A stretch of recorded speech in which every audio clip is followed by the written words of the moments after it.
Good morning students. आज हम geography का ही चैप्टर उसका चैप्टर 15 है रिसोर्सेज एंड देयर टाइप्स। कल हमने स्टार्ट करा था इसके पार्ट 1 में रिसोर्सेज एंड देयर वैल्यू और इम्पोर्टेंस के बारे में हमने पढ़ा कि क्या है जो भी हम यूटिलाइज़ करते हैं आपके एनवायरनमेंट में वो सब चीज़ें जो है वो आपके रिसोर्स के रूप में होती हैं और अनइक्वल डिस्ट्रीब्यूशन होता है आपके रिसोर्सेज का, यानी ये रिसोर्सेज जो है सब जगहों पे एक जैसे नहीं मिलते हैं, एक जैसे मात्रा में नहीं मिलते हैं। ठीक है, नेक्स्ट हम टॉपिक लेंगे आज importance of technology in the development of resources. क्या इंपॉर्टेंस होती है टेक्नोलॉजी की, क्योंकि जितनी अच्छी टेक्नोलॉजी आपकी होगी उसके अकॉर्डिंग ही आपका रिसोर्सेज का आप डेवलपमेंट कर सकते हैं, वरना ये रिसोर्सेज एज यूजुअल पड़े रहेंगे, उसको कोई यूटिलाइज़ करने वाला नहीं होगा। ठीक है, the use of resources depend करता है आपके कि जो वहाँ के लोगों को जो है उस रीजन में रहने वाले लोगों को जितनी ज़रूरत है और टेक्नोलॉजी जो उनके पास है। अगर टेक्नोलॉजी का मतलब देखें तो the knowledge and skill they have for using the resources, यानी एक तरीका, एक स्किल, एक कौशल होता है जिसको वो यूटिलाइज कर सकते हैं। उस तरीके को कहते हैं टेक्नोलॉजी, जिसके द्वारा वो जो वहाँ पे एग्जिस्ट करते हैं रिसोर्सेज उनको वो यूटिलाइज कर सकते हैं। यानी आपके वहाँ पे जो भी चीज़ें हैं उसको आप सही तरीके से, सही ज्ञान से, सही कौशल से, सही स्किल या नॉलेज से आप उसको यूटिलाइज करते हैं, वो टेक्नोलॉजी कहलाती है। जो पीपल हैं यहाँ के, the needs of the people are not the same all over the world. सबकी ज़रूरत एक जैसी नहीं होती है, सबके में चेंजेस होते हैं। They vary and they change from time to time. वो टाइम के अकॉर्डिंग, समय के अनुसार आपकी चेंजेस होती रहती है। आपकी नीड्स, आपको पता है अर्ली मैन जो है वो पहले कच्चा खाना ही खाता है। टाइम पीरियड के अकॉर्डिंग जो है आप देखते हैं कि अर्ली मैन कैसे खाना पकाने लग जाता है। तो ये चीज़ें हैं कि टाइम के अकॉर्डिंग उसकी नीड्स जो है वो चेंज होती रहती है और वो आगे बढ़ता रहता है अपनी टेक्नोलॉजी को इस्तेमाल करते हुए। The early human beings had very few needs and they were satisfied by collecting materials from the surroundings. For example, early man lived in caves, hunted animals and ate raw material. मैंने आपको raw meat, मैंने आपको बताया था, वो जो है एक हंटर या गैदरर के रूप में था, केव्स में रहता था, जानवरों का कच्चा मीट ही खाता था। तो उसकी इतनी ही सेटिस्फाइड उससे मिल जाता, सेटिस्फैक्शन उसको मिल जाता था। धीरे धीरे उसमें चेंजेस आए। Some communities in South Africa like the pygmies do it till now. यहाँ पे जो लोग हैं वो अभी भी इस तरीके से करते हैं साउथ अफ्रीका में। The live on plants and Hunt animals even today. आज भी वो इसी तरीके से अर्ली मैन की तरह ही जीवन यापन करते हैं। तो ये है कि एक टाइम पीरियड के अकॉर्डिंग चेंजेस आते हैं और आज भी ये लोग वहाँ पे ऐसे रहते हैं, साउथ अफ्रीका के लोग। Only when man started living a settled life did he start using the resources which were there all the time. क्या वो उन रिसोर्सेज को यूटिलाइज करता था? Land, soil, water, natural vegetation, wild life, mineral and power resources, all gifts of nature were they all the time. ये सभी चीज़ें जो थी रिसोर्सेज वो उस समय भी थी, सभी समय पे। Man learn to use them when he develop technology and they became resources. और पहले से ही एग्जिस्ट थी, लेकिन जैसे ही उसने टेक्नोलॉजी डेवलप करी वो जो है रिसोर्स के रूप में बन गए। ठीक है, अब हम टाइप्स ऑफ रिसोर्सेज पढ़ेंगे, अलग अलग कैटेगराइज करते हैं हम लोग। तो जनरल क्लासिफिकेशन हम देखें तो आपके नेचुरल और ह्यूमन रिसोर्सेज होते हैं। ठीक है, नेचुरल रिसोर्सेज जिसमें आपके land, soil, water, vegetation, wildlife, minerals and power resources. Fish और food resource is also considered a natural resource, जो आपसे नेचर से मिल रहे हैं as it is. Human resource they are the most important resource of the world. Human beings are the biggest asset of a nation. It is their capability and skills which impart value to resources. ये human resource आपके सबसे बड़ा asset है और इसी की capability, क्षमता और स्किल्स और कौशल के अनुसार जो है वो रिसोर्स जो है वो उसमें वैल्यूज़ बढ़ाते हैं। उसकी वजह से ह्यूमन रिसोर्स यानी ह्यूमन लोग जो है अपना स्किल्स और कैपेबिलिटी के अकॉर्डिंग इन रिसोर्सेज में अपना जो है योगदान नहीं देंगे तो ये रिसोर्स एज इट इज़ पड़े रहेंगे। तो सबसे इम्पॉर्टेंट चीज़ आपकी ह्यूमन रिसोर्स है। Human resources depend on numbers, quantity and abilities, both mental and physically. ये मेंटली और फिजिकली दोनों पर डिपेंड करता है।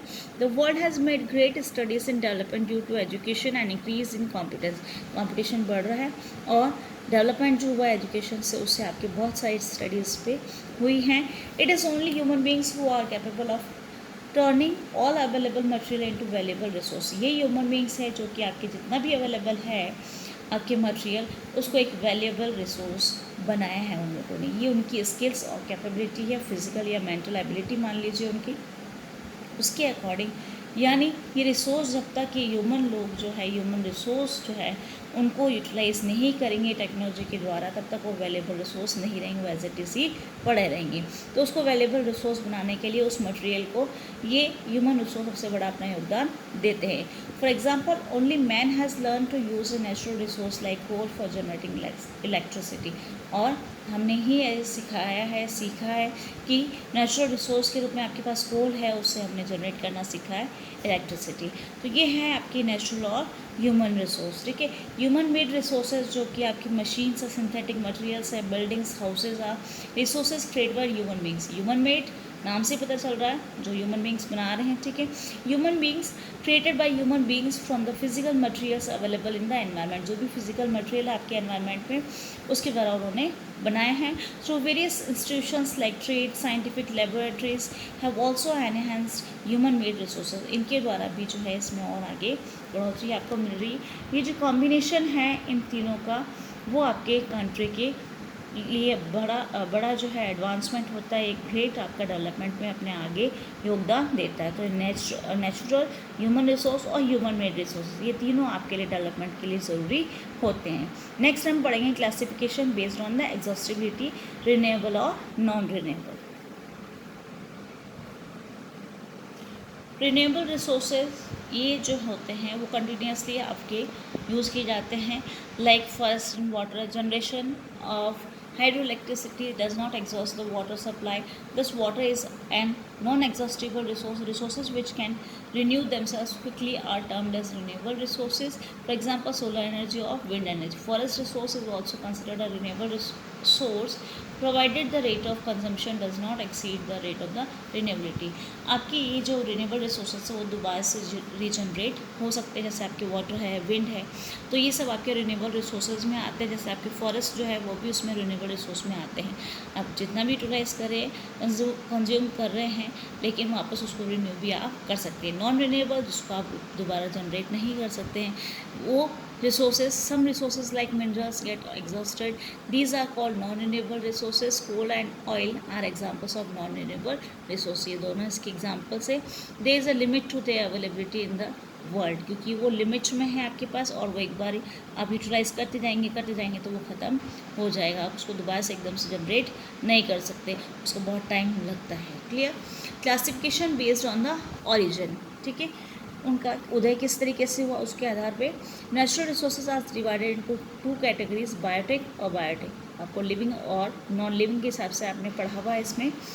Are obtain, biotic resources are obtain from the biosphere, forest, they products, crops, birds, animal, fish and other marine life are examples of biotic resource. They are both renewable and non renewable. इसमें दोनों ही तरीके के आते हैं biotic में। Abiotic में आपके जो है वो नॉन लिविंग थिंग्स है, land, water, minerals, iron, copper, gold, lead are abiotic resources. तो ये लिविंग नॉन लिविंग की बात हो गई। इसमें नॉन रिन्यूएबल नॉन रिन्यूएबल दोनों ही आते हैं।